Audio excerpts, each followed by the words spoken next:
Сайн басан үзэгчдээ та бүхэндээ шинэ 7 хоногийн мэндийг хүргэе. Ундрахаан мэдээлэл хөтөлбөрийн даваа гарагийн дугаар эхлэхэд бэлэн болсон байна. Чингис хотод төрөнсөн үйл явдлын мэдээг та бүхэндээ хүргье. Эхний мэдээнд анхаарлаа хандуулна. За жил бүрийн намар Хинтээ аймгийн бүх сумдууд намрын баяр үзэсгэлэн худалдааг сумдаа зохион байгуулдаг уламжлалтай. Харин Хэрлэн сум намрын баяраа дангаараа хийж байгаагүй буюу бүх сумдыг хамарсан намрын баярт оролцдог уламжлалтай байсан. За харин энэ удаад Чингисийн талбайд Хэрлэн сумын намрын баяр 2022 үзэсгэлэн худалдааг зохион байгуулж байна. Маргааш шилтгүүдээ шалгаруулна. Энэ талаарх мэдээллийг одоо хүлээн авч ирсэн нь.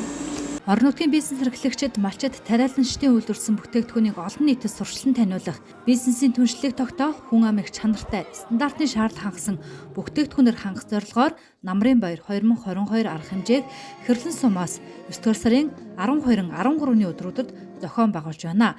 Чингис хотын төв талбайд зохион байгуулагдаж буй энэхүү арга хэмжээг нээж Хэрлэн сум эсрэг дарга бөгөөд Чингис хотын захирагч Шүрэн цэцэг Хинтээ аймгийн хүнсгүүдийн аж ахуйн газрын дарга инх хамгаалалтын тэргүүтэй удирдлагууд өгөхөж үзэсгэлэн худалдаанд оролцогчдод амжилт хүслээ.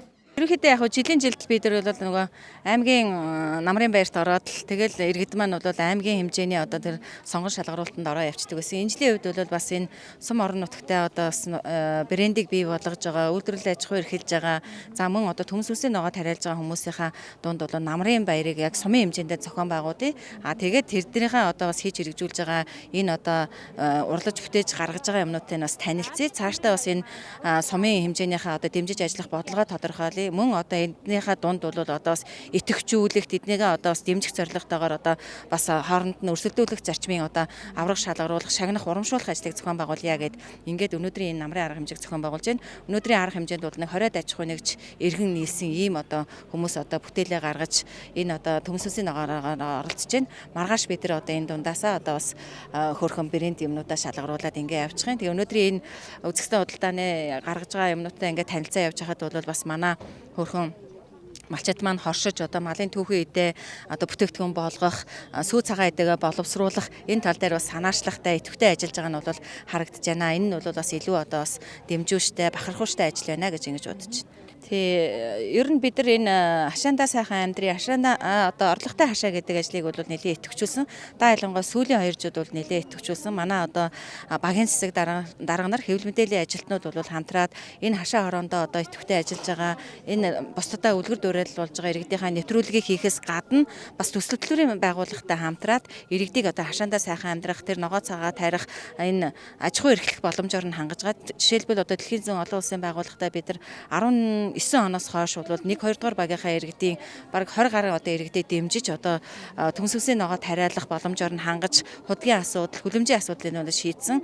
За энэ жилийн үед бол бас орлоготой хашаа гэдэг асуудлыг бүр онцгойлон одоо гаргаж ирж дэлхийн зүүн олон улсын байгууллагатай хамтраад байшин төслийг хэрэгжүүлдэг байсан бол бид нар 10 сараас бас одоо орлоготой хашааг одоо хэрэгжүүлнэ гээд ингээд одоо бас иргэдээ одоо зорилттой бүлгийн иргэдээ хашаандаа сайхан амьдрангаана хашаанаас орлого олж амьдрах ийм боломжоор нь хангаж одоо 10 иргэнээ дэмжиж одоо ажиллана гэсэн ийм одоо ажлыг одоо эхлүүлээ явж байгаа. Арга хэмжээний хүрээнд эрүүл хүнс 2022, шинэ ургацын баяр 2022 нэг сурам нэг бүтээгдэхүүн үзэсгэлэн худалдааг тус зохион байгуулагдаж байгаа юм.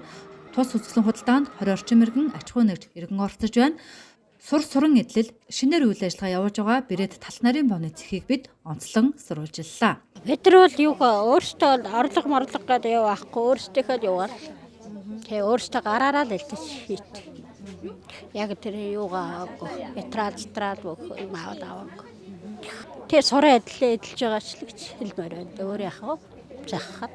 Манай цех нь болохоор 2021 оны 10 сард Хинтээ аймагт байгуулагдсан. Урд нь бол үйл ажиллагаа Улаанбаатар хотод явуулж ирсэн. Тэгээд бас Хинтээ аймагт ч гэсэн өмнө 10 хэд онд 12, 11 оноос хойш явуулж ирсэн. Тэгээд Улаанбаатар руу шилжсэн байхгүй. Тэгээд Улаанбаатар хотод ч 3-4 жил үйл ажиллагаа явуулжаад эргээд нутагтаа ирээд байгаа. Уул нь энэ нутгийн 3 дугаараа иргэн. Тэгээд манайх болохоор нөгөө бусад энэ манай аймгийн талхан бүтээгдэхүүнүүд олцсон нөгөө бурайд нөгөө үндсэн үнсээ голцоо дагнж үйлдвэрлэдэг. Тэгээ манайх болохоор нөгөө эрүүл мэндийн талах, цэцгийтэй талах, үзэмтэй талах, загсан талах тэгээд бас бүхэл бүрийн эрүүл мэндийн хардлахнууд үйлдвэрлэдэг.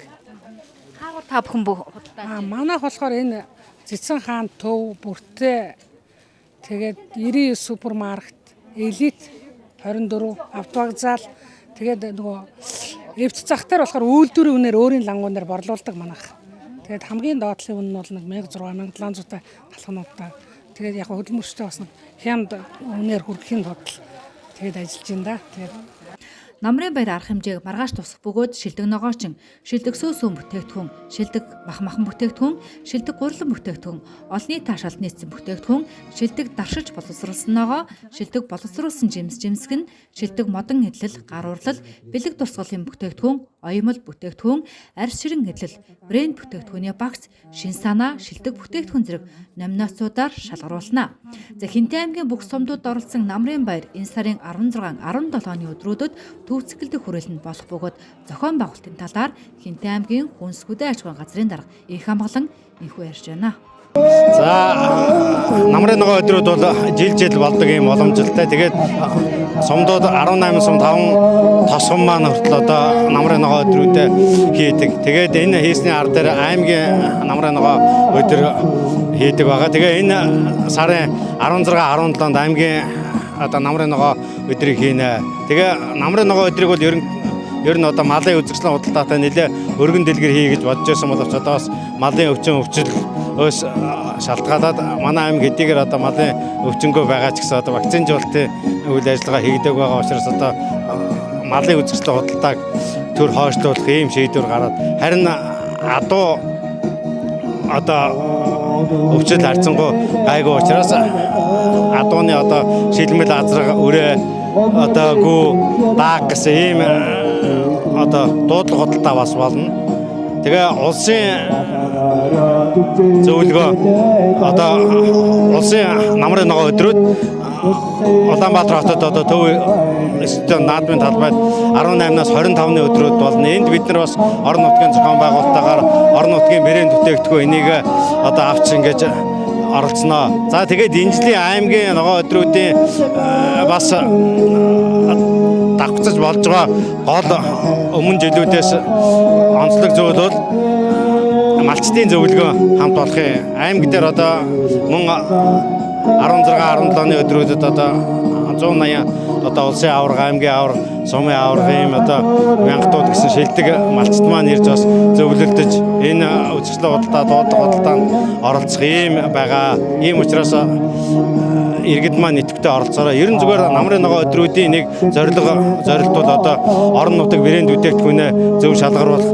Мөн энэ баялаг бүтээгчд, үйлдвэрлэгчд маань өмнөх жилүүдээс ямар бүтээгдэхүүнээ алийг сайжруулсан энийг одоо иргэддээ бас танилцуулах. Тэгээ борлуулалтын орлого их ийм одоо чиглэлтэй байдаг. Тэгээ энэ дээр энэ жилийн онцлог бол тэр малчт маань оролцох учраас одоо бүх улсууд идэвхтэй оролцоороо мөн борлуулалт явагдана гэдэг бол одоо хямд төсөр яг үйлдвэрлэгчээс одоо хэрэглэгчийн гар дээр очиж байгаа ийм үйл ажиллагаа болдог тул одоо та бүхэн маань идэвхтэй оролцоороо гэж хэлье. Дараагийн мэдээ. За ангид 1800 гаруй хүүхэд элсэн суралцж байна. Эдгээр хүүхдүүдийн сургуульд элсэн суралцахад шаардлагатай чадвар, дадал хандлага эзэмшсэн байдлыг тогтоож цаашид суралцахад нь дэмжлэг үзүүлэх чиглэлээр тодорхойлох зорилгоор тус 6 настангуудын сургуульд бэлтгэх байдлыг үнэлэх судалгааг Хинтээ аймагт зохион байгуулж байна. Энэ лах мэдээллийг Хинтээ аймгийн боловсрол шинжилгээ ухааны газраас мэдээллийг бэлтгэн хүргэж байна. Боловсрол шинжилгээ ухааны сайдын тушаалаар батлагдсан сургуулийн өмнөх боловсролын үйлчилгээнд хамрагдаж буй хүүхдийн хөгжил болон сургуульд бэлтгэгдсэн байдлыг үнэлэх журмыг хэрэгжүүлэхтэй холбогдуулан энэ хичээлийн жилээс ерөнхий боловсролын сургуулийн 1-р ангид элсэн суралцж буй бүх сурагчдыг хамруулан 9-р сарын 12-ноос 10-р сарын 7-ны өдрүүдэд үндэсний хэмжээнд сургуульд бэлтгэгдсэн байдлыг үнэлэх судалгааны ажлыг зохион явуулж байна. Тус үнэлгээний ажилд Хинтээ аймгаас 26 сургуулийн 1-р ангийн 1800 гаруй сурагчид хамрагдах юм. Өмнөх хичээлийн жилд энэхүү судалгааны ажлыг төврийн аргаар зохион байгуулж байсан бол энэ удаа бүх хүүхдийг хамруулахаар болжээ. За сургуулийн одоо хүүхдүүдийн ерөнхий одоо бас энэ агуулга мэдлэг ямар байна вэ гэдгийн гол үндсэн зүйл нь бол бас сургуулийн өмнөх боловсролыг хэрхэн эзэмшиж өв, сургуульд хүүхд маань хэр бэлтгэгддэг гэдэг дээр одоо бас дүн шинжилгээ хийхээр манай одоо яам ажиллаж байгаа.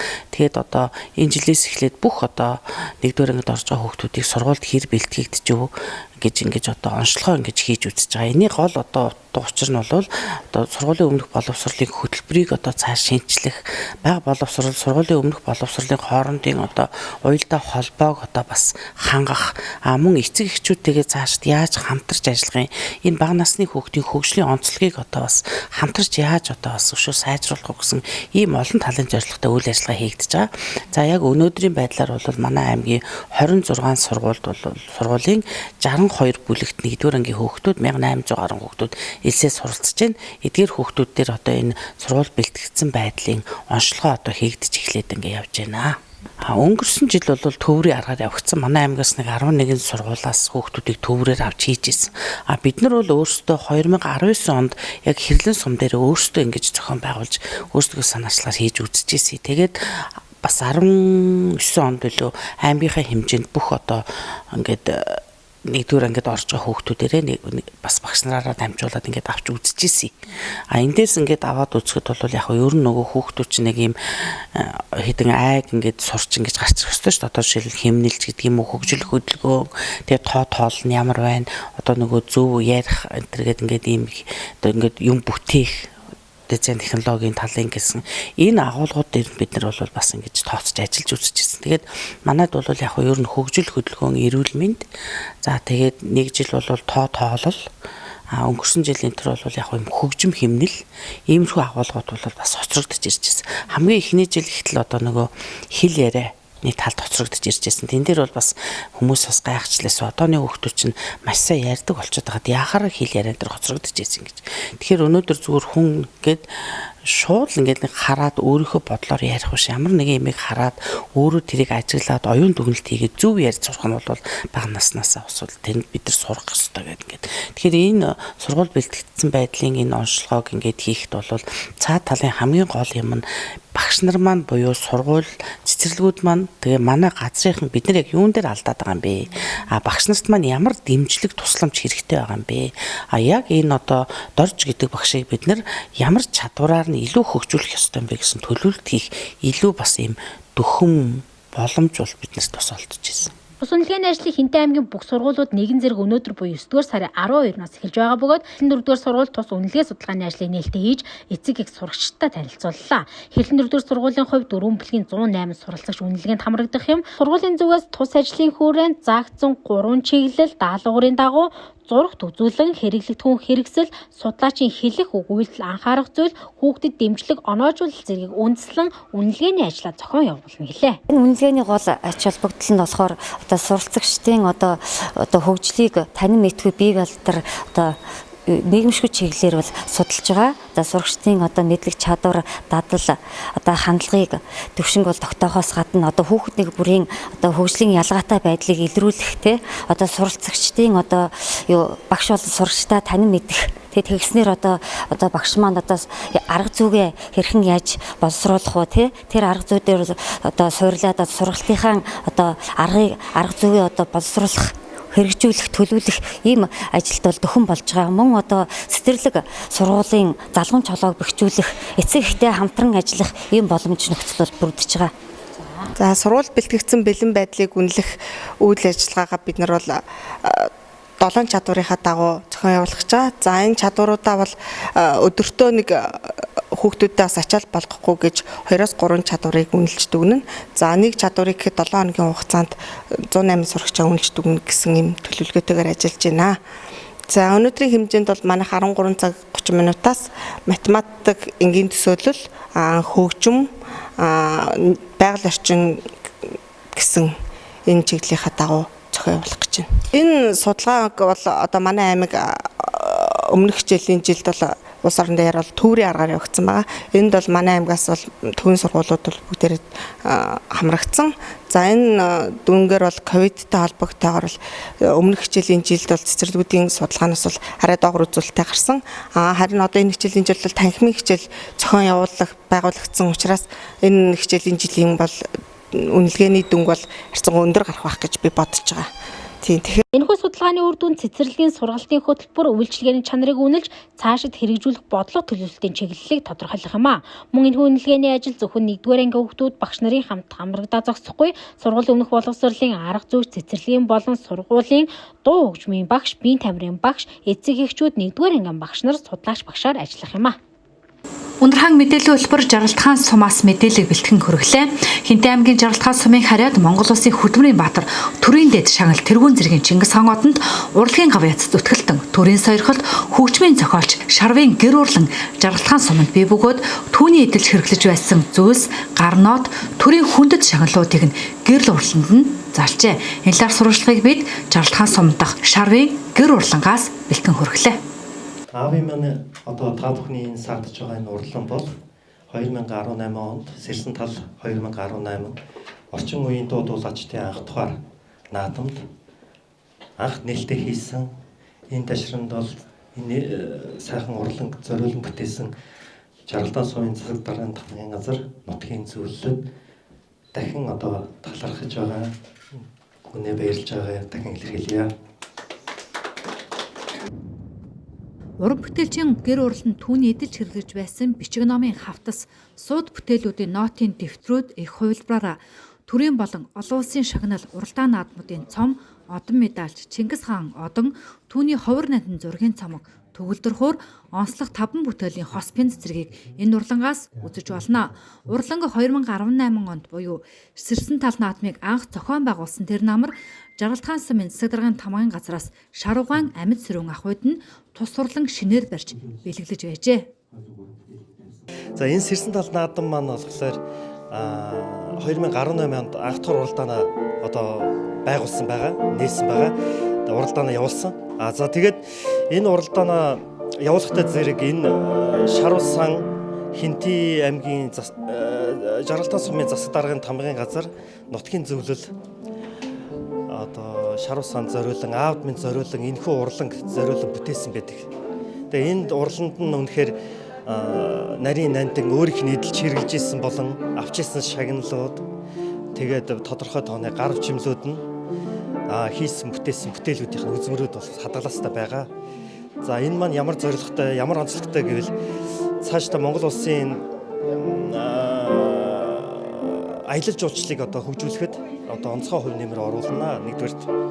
Тэгээд нутгийн одоо ард түмэнд хөгжмийн одоо урлагийг одоо цааш нь хөгжүүлэх хүүхд залуучуудыг одоо сургахад энэ Сэрсэн тал наадам бол онцгой ач холбогдолтой гэж үзэж байгаа. Шарвсан бол одоо тасралтгүй үйл ажиллагаа явуулна.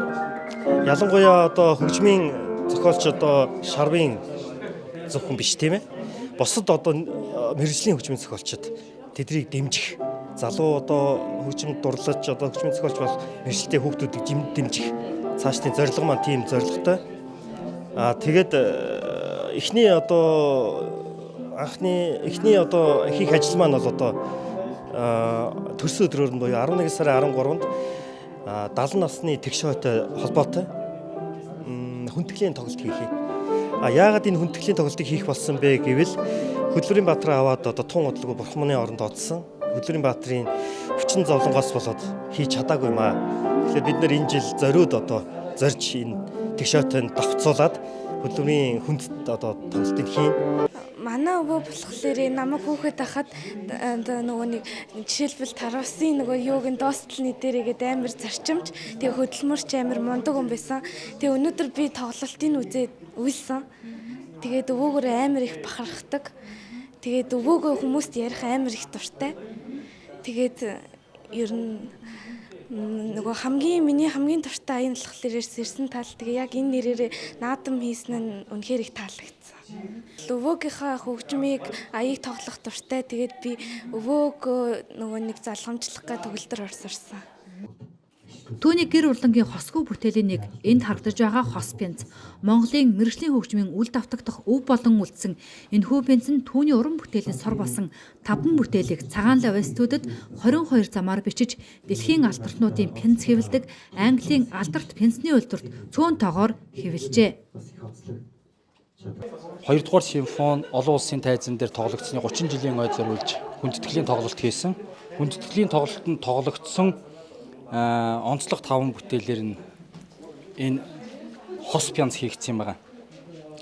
За энэ пянзанд бол 2 дугаар симфони, за 100-р орон балетын сүйет, Монгол орон бадар тухай симфони удирдгал 2018 оны 4-р сард одоо сүүлийн концертын том бүтээл гэж хэлж болохоор ихийн сэтгэл шиг гэдэг бүтээл.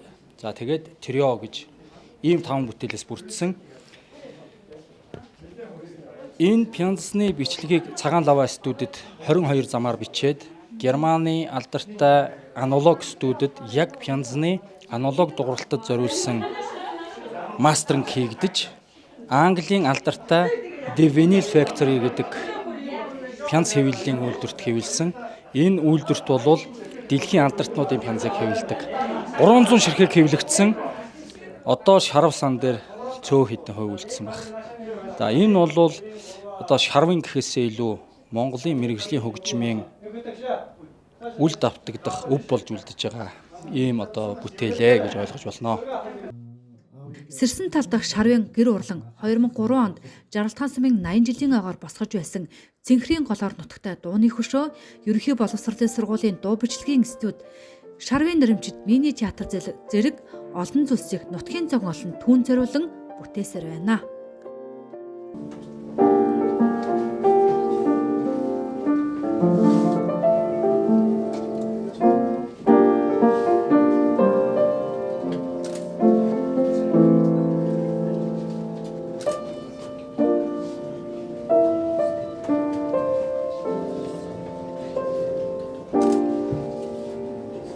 Ундрахаан мэдээлэл хэлбэр өргөжлөх хурж байна. Дараагийн мэдээнд анхаарлаа хандуулна.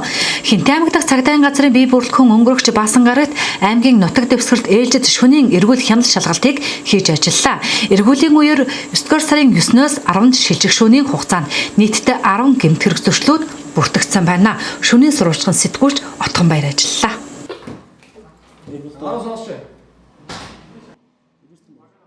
Хинтээ аймаг дахь цагдаагийн газар 9-р сарын 9-өөс 10-нд шилжих шөнө буюу 20 цагаас шөнийн 1 цаг хүртэлх хугацаанд аймгийн нутаг дэвсгэрүүдэд шөнийн эргүүл хяналт шалгалтыг хийж ажиллалаа. Эргүүлэлт тус цагдаагийн газрын бие бүрэлдэхүүн 5 чиглэлд хуваагдан хяналт шалгалтыг хийж ажилласан бөгөөд үүнийг хүрээнд мөн 18 сум 4 тосгоны цагдаагийн албаагчид заагдсан нутаг дэвсгэрүүдэд дээр хөдөлгөөн тэргүүлэг хийж ажиллажээ. Цагдаагийн газар нь аливаа гэмт хэрэг зөрчлөөс урьдчилан сэргийлэх үүднээс байнгын эргүүл хяналт шалгалтыг зохион байгуулдаг бөгөөд энэ явцад дийлэнхтэй хөдөлгөөний аюулгүй байдлын дүрм зөрчсөн гэр бүлийн хүчирхийллийн шинжтэй дуудлагууд голдуу бүртгэгддэг байна. Мөн хичээл сургууль эхлээд удаагүй байгаа үед ахлах ангийн сурагчид шөнө орон цагаар олноороо бөөгнөрлүүлсэн гадуур явах тоглох нь ирсэн эхэлсэн. Энэ хүүхд аливаа гэмт хэрэг санамсаргүй тохиолдлоор өртөх хохирогч болох эрсдэл өндөртэй гэдгийг албаагч хэлж байна.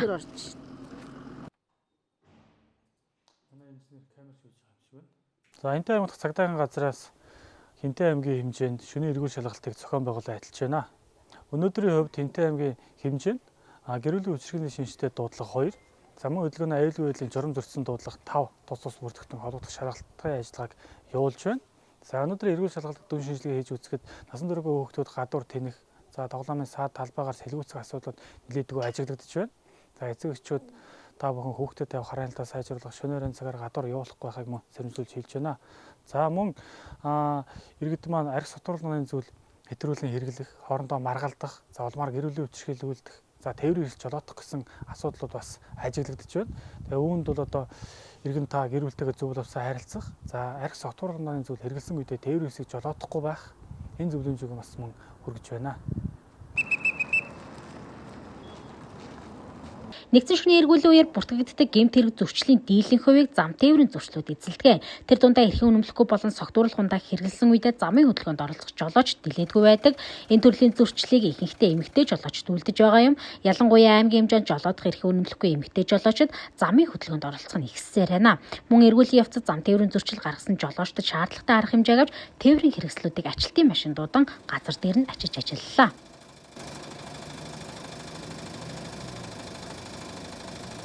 Шөнийн эргүүл хяналт шалгалтыг зохион байгуулан ажиллаж байна. Энэ ажиллаж байгаа үр дүнд одоо сатуугаар тэрвэрч жолоодсон 3, эрхийн үнэмлэхгүй тэрвэрч жолоодсон 2 зөрчил бүртгэгдсэн. Сүүлийн үед эрхийн үнэмлэхгүй тэрвэрч жолоодох зөрчил нь одоо насан туршаагүй хүүхд болон сургуулийн насны хүүхдүүдэд бол ихээхэн ийм хараа эцэг эхийн хараа хяналт сулаас эцэг эхийн тээврээр ирсэж жолоодох зөрчил бол ихсэж байна. Мөн замын хөдөлгөөнд оролцож байгаа жолооч нар маань зарим нэг жолооч нар одоо зам дээрийн осолд хайхрамжгүй хямгаа биш байдлаас бол зам дээрийн осолд өртөж байгаа. Энэ тохиолдолд бол одоо ослын зогсолтоос зугатаах жолоочийнхаа үүргийг биелүүлэхгүй тохиолдол мөн бүртгэгддэг.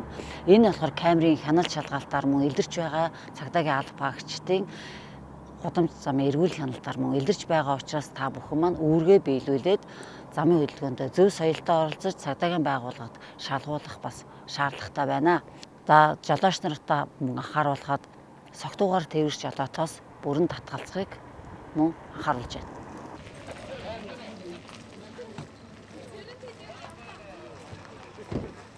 Нэгдсэн эрүүл хянах шалгалтын үеэр албагчид аймгийн хэмжээнд үйл ажиллагаа явуулж буй бар, караоке буудлуудаар хянах шалгалт хийж ажилласан юм а. Аймгийн хэмжээнд нэг шөнийн дотор буюу 5 цагийн хугацаанд хөдөлгөөний аюулгүй байдлын журамжурсан 7, гэр бүлийн хүчирхийллийн шинжтэй 3, нийтдээ 10 дуудлага бүртгэгдэж албагчид хууль журмын дагуу арга хэмжээнүүд авч ажилласан байна. Мөн сумдуудын албагчдын хувьд эрүүл хянах шалгалтыг хийж гүйцэтгэдэг бөгөөд гэмт хэрэг зөрчлийн дуудлагууд харьцангуй бага, цогтуугаар тээвэр эрсэлж жолоодох зөрчлүүд бүртгэгддэг байна. Хөтөлбөр өргөжлөх хүрч байна. За Хинтээ аймагт үйл ажиллагаа явуулдаг олон дугуйлан клубуд байдаг. Энэ удаад бид Доминго бүжгэн клубыг онцолж байна. Тус клуб нь хүүхдүүдээр дамжуулан бүжгийн урлагаар хөгжүүлэхээс гадна давхар багаас нь балетын урлагаар хичээллүүлэн гоо зүйн болоод сонгодог урлагийн мэдрэмжтэй бие даасан хүн болгон төлөөлшүүлэхээр энэхүү үйл ажиллагаагаа явуулж байна.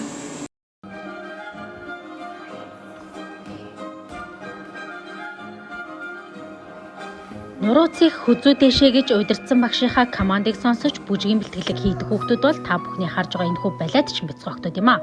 Хүүхэд бүхэн өөрийн сонирхсан дугуулангаас сонгон хичээллэх нь эрүүл байх хамгийн зөв шийдэл бөгөөд бага насны охидын хөдөлгөөний хэрэгцээг хангаж уян налархай зөв биеийн галбар, зөв алхаа гიშгтэй болгодог нь балетын урлаг юм а.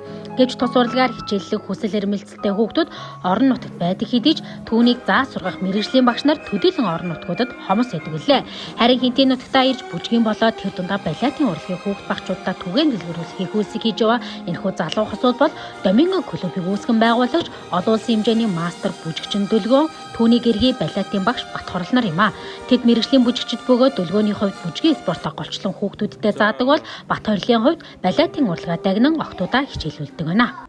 За манай клуб маань 2018 онд үүсгэн байгуулагдсан. Үүнээс хойш 4 жил тасралтгүй үйл ажиллагаагаа явуулж байна. Сургалтанд маань болохоор балет болон бүжгийн спорт гэдэг 2 ангиар явж байгаа. Одоо балетын ангид нэг 30 гаруй 20 гаруй 20-оос 30-аад хүүхдүүдийн суралцагч нар явж байгаа. Бүжгийн спорт болохоор 30-аас 40 хүүхдүүдтэй аймаг бүс тэгээд улс олон улсын хэмжээнүүдээс оролцож байгаа.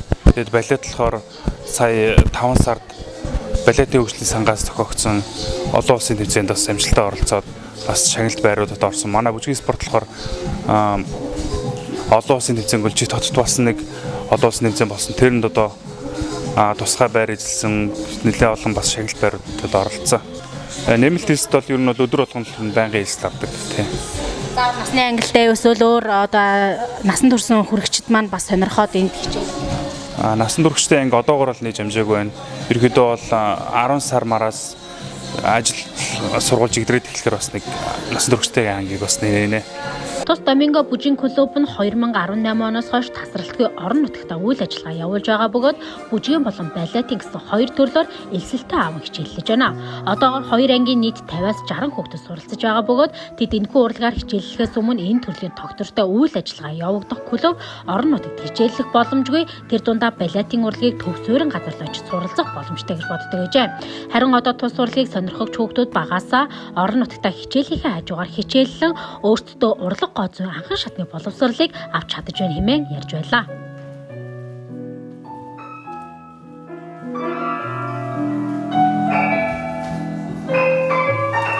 Намайг Шинчээ гэдэг 12 настай Хинтээ аймгийн лаборатори 1-р сургуулийн 7-гийн ангиас багч.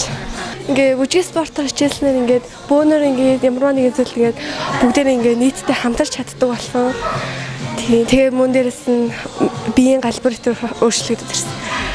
Юу явсан олон улсад явсан. Тэгээд 4-р яринд орсон. Саяхан гэвэл Улаанбаатар хотод ямар тэмцээн билээ. бас нэг орсон. Тэгээд аалт тэгээд нэг мөнгө тэгээд дөрөвт орсон. Хамгийн гоё нь бол самбар өнгөр гэж би боддог. Самбар болохоор өөр амар тийм тоглоо гэвчтэй. 10 бан болохоор амар тийм уянгын гоё. Сүүлийн жилүүдэд төвсөрөн газар гэлтгүй орон нутагт бүжгийн болгон балиатын урлагаар хичээлэх сонирхолтой хүүхдүүдийн тоо нэмэгцээр байгаа юм а. Доминго клубт гэхэд жилд ойролцоогоор 300-аас 400 хүүхэд бүртгүүлэн элсэн суралцдаг байна. Энэ клубын багш нарын тухайд хүүхдүүдэд дасгал хөдөлгөөн бүжгийг заагаад орхихыг чухалчилдаггүй. Сурсан мэдсэн бүхнийг нь тайзан дээр харуулахыг хүсдэг гэлээ. Тиймээс ч тус клубын суралцагчид өөрсдөө сорин бүс олон улсын тэмцээн уралдаанд аймгаа төлөөлөн байнга амжилттай оролцоор байна. Тухайлбал 2019 оны сарны цом улсын аврах шалган уруулах тэмцээнд хамтлаг хогтын төрлөөр 2 дугаар байр житмүчид зохион байгуулагдсан олон улсын бүжгийн спортын тэмцээнд тус клубын суралцагчид болох Ирмүн төгс шин туяанаар 4 дугаар байр эзэлсэн зэрэг амжилтуудыг дурдаад байвал тусгойлаа. Ундрахаан мэдээлэл хөтөлбөр өргөжлөх хурж байна. Хинтээ аймгийн Жаргалхан сумын төв зам дугуй MCS Group-ийн охин компани болох Эсүү мод тур компани өртөө 240 төр буудлах амралтын зэргийг байгуулж нээлттэй үйл ажиллагаагаа зохион байгууллаа.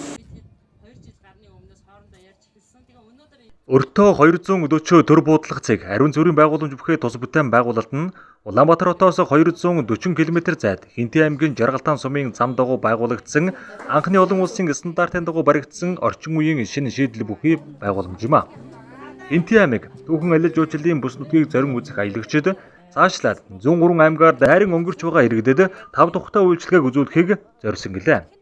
Өртөө 240 төр буудлах цэг Хинтээ аймгийн Жаргалтан суманд байгуулагдсанаар орон нутагтаа үйлчилгээний шинэ соёлыг түгээх чухал ач холбогдолтой гэж сумын удирдлагууд үзэж байна. Энэ байгууламж орон нутагт одоо ашиглалтанд орсноос одоо мэдээж одоо энэ манай сумаар дайран өнгөрч байгаа зүүн чиглэлийн те магистрал замдаар зочиж байгаа зорчигчд одоо аятаа тухтай те боловсон ариун цэврийн байгууламжтай ийм үйлчилгээ сайтай ийм байгууллагаар үйлчлүүлээд гарна. Нөгөө талаасаа сум орон нутагт хувийн хвшлийн үйлчилгээний байгууллагууд үйлчилгээний шинэ стандарт бий болж байгаа. Энийг дагаад манай сумын үйлчилгээний байгууллагуудын үйлчилгээний чанар, харилцаа, хандлага тийм ээ бүх зүйл үйлчилгээ сайжирна гэж ингэж тооцож энэ байгууллага ингэж оруулж ирсэн байгаа. Тус өртөө нэг дор 20-оос 30 хүнд үйлчлэх боломжтой ба хөгжлийн бэрхшээлтэй иргэн зориулсан шат гарцтай төвийн шугамд холбогдсон эрчим хүчний хоцолсон систем буюу цахилгаан тасарвал нараар ажиллах боломжтой шалнаасаа мөн газын хадаагураар халахаар шийдсэн байна. Одоогийн байдлаар өглөөний 7 цагаас эхлэн 23 цаг хүртэл ажиллаж байна. Цаашлаад 24 цагаар ажиллахаар төлөвлөж байгаа гэлээ. Мөн орон нутгийн 11 иргэнийг ажлын байраар хангаж байна. Өдөө орон нутагт мэдээж цахилгааны хомсдол их байгаа тул бид нар бас цахилгаанаа нараар шийдсэн 6 кВт-ийн нарны систем холбосон байгаа. Мөн өвөлдөө болохоор байшингаа дулаан байлгахын тулд газын дулаан бас хийж нэмж тавьсан байгаа. Цахилгаанаар дулаан байгаа. Гэхдээ давхар газын дулаан хийсэн гэсэн үг. Мөн гүний худагтай дээрэс нь бохир цэвэрлэх байгууламж байна болохоор 3 дамжлагт цэвэрлэх байгууламжтай. Тэгээд дотроо энэ нөгөө Хинтээ аймаг чиглэлтэй анхны аялал жуулчлалын өртөө цэг гэдэг утгаараа бид нар аялал жуулчлалын мэдээллийн цэг дотор нь байрлуулж өгсөн. Мөн давхар мэдээж 3 эмэгтэй 0-той, 2 эрэгтэй 0-той, мөн 2 писсуар эрэгтэй босоо шилдвэртэй, мөн 1 хөгжлийн бэрхшээлтэй хүний 0-той. Бүх юугаа бид нар одоо аялал жуулчлалынхандаа 5 тухтай байхын тулд хөгжлийн бэрхшээлтэй хүмүүсийн бас юг маш ихээр тусгаж хийх хичээсэн. Тэгээ бүх тусдаа 0-тай дүүштэй аян завын алжаал тайлыг бас дүүш байгаа. Тэгээд үндсэн юу маань хүнсний дэлгүүр. Тэгээ ая тухтаа хүнсний дэлгүүр буюу давхар нөгөө хоол түргэн үйлчлэгээний хоолнууд гарах боломжтой 5 минутанд болох. Одоогийн байдлаар бол нийт 11-ээс 12 хүн ажиллана гэсэн төлөвлөгөөтэй байна. 24 цагаар бид нар ирээдүйдээ ажиллана. Яг одоогийн байдлаар бол манай нөгөө улсын хэмжээнд 3 дахь том зам гэдэг утгаараа яг хэр их ачаалалтай хүчин чадал маань одоо хүрэлцэх нь үгүй юу те. Ачаал нь хэр байхаас шалтгаалаад хүн ажлын байрны тоо маань нэмэгдэх магадлалтай. Одоогийн байдлаар бол өглөө 7-оос орой 11 цаг хүртэл ажиллана гэсэн төлөвлөгөөтэй. Өртөө 240 төр буудлах цэгийн онцлог зүйл нь хогийг ангилах стандартын савыг хэрэглээнд нэвтрүүлсэн явдал байлаа. Мөн жуулчдад зориулсан мэдээллийн төвийг байршуулсан байна. Ундрахаан мэдээллийн хөтөлбөрийн даваа гарагийн дугаартай хамт байсан үзэгч та бүхэндээ баярлалаа. Маргаашийн мэдээллийн хөтөлбөрөөр эргэн уулзлаа. Түр баяртай. Өдрийг сайхан өнгөрүүлээрэй.